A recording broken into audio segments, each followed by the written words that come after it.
To know is what is the role of the United Nations when it comes to BDS and antisemitism? It promotes it. Right. I have an apartment in New York where every morning I get up and I look out my window and I see the United Nations.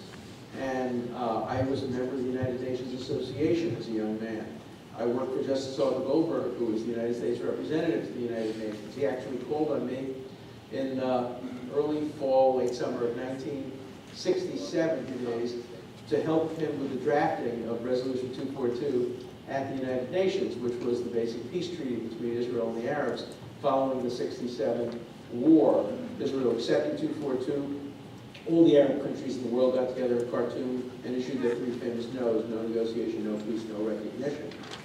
So I loved the United Nations as a child.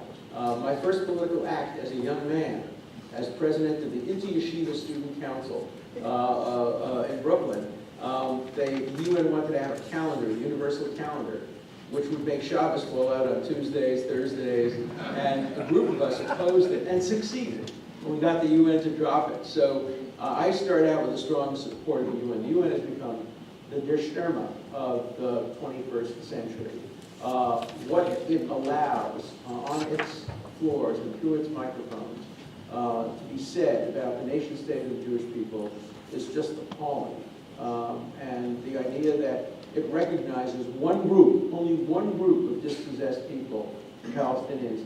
The Tibetans can't even use the bathroom at the UN.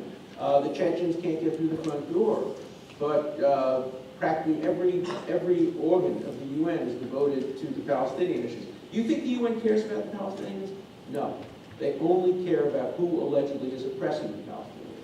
The Palestinians are the luckiest oppressed people in the world, that they are being oppressed by the group that is most hated by the world. Nobody cares about the Armenian genocide and never did. Nobody cares about what happened to the Chechens.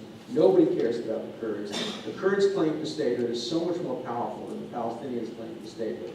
They have separate language, different ethnicity, variation on religion. They were promised. There were many more of them. They are much more oppressed historically. And yet, who on college campuses has ever heard of Kurds? And part of the reason is because of the United Nations. And when I look at the United Nations, has condemned Israel more than all the other nations of the world combined. So if you ask me today, and this is a hard thing for me to say, would the world be better off with or without the United Nations? I would say the world would be better off without the